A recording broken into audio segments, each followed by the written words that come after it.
আসসালামু আলাইকুম, সবাই কেমন আছেন? আজকে রান্না করতেছি কুমড়া বড়ি বলে এগুলাকে। কুমড়া বড়ি আমরা কোনোদিনও খাইনি, অন্য অন্য অঞ্চলের মানুষে খায়।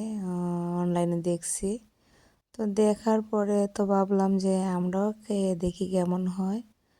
তো কুমড়া বড়িটা আগে প্রথমে আমি ভেজে নিচ্ছি, ভালো করে লাল লাল করে ভেজে নিচ্ছি।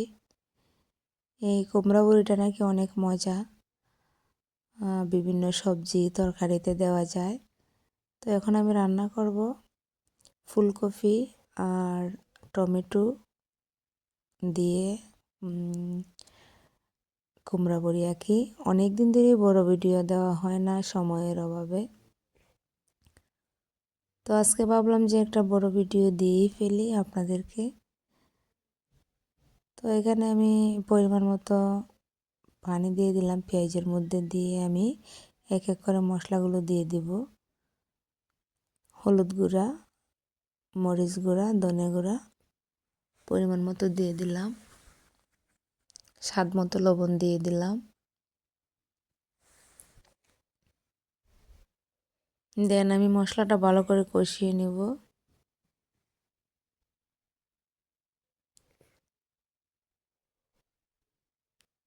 এখন টমেটোটা দিয়ে দিলাম, ফুলকপিটাও দিয়ে দিলাম, দিয়ে ভালো করে মিশিয়ে নিলাম মশলার সাথে।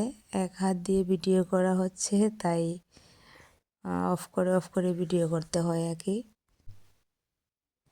তো এখন আমি সবজিগুলো ভালো করে কষিয়ে নিব। এদিকে মাছ ভাজি করে রাখছেন, মাছটা দিয়ে দিলাম। আমার কষানো শেষ, অফ ক্যামেরাতে কষাইছি। মাছটা ভাজতে গিয়ে অনেকটাই ভেঙে গেছে, তো এখন ঝোল দিয়ে দিলাম। এখন কুমড়া বড়িগুলো দিয়ে দিব। এইভাবেই রান্না করে দেখছি, মাশাআল্লাহ অনেক মজা হয়েছিল তরকারিটা। এই প্রথম কুমড়া বড়ি খাইলাম আর কি। আপনাদের কাছে কেমন হয়েছে এই ভিডিওটা অবশ্যই কমেন্টের মাধ্যমে জানাবেন, ভালো লাগলে শেয়ার করে দিবেন। ধনিয়া পাতা দিয়ে দিলাম, সর্বলাস্টে ধনিয়া পাতা দিলাম আর কি। তো সবাই ভালো থাকেন, সুস্থ থাকেন, সবার জন্য দোয়া রইল সব সময়। আমার জন্য দোয়া করবেন আর আমার পেজটা ফলো দিবেন।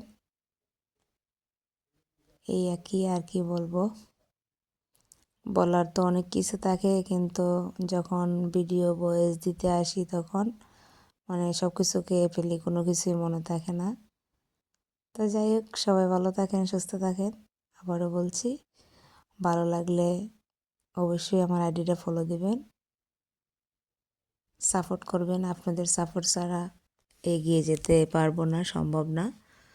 আপনারা পাশে আছেন বলেই দিন দিন ফলোয়ার পাইতেছি। তো সবাই ভালো থাকেন, আসসালামু আলাইকুম।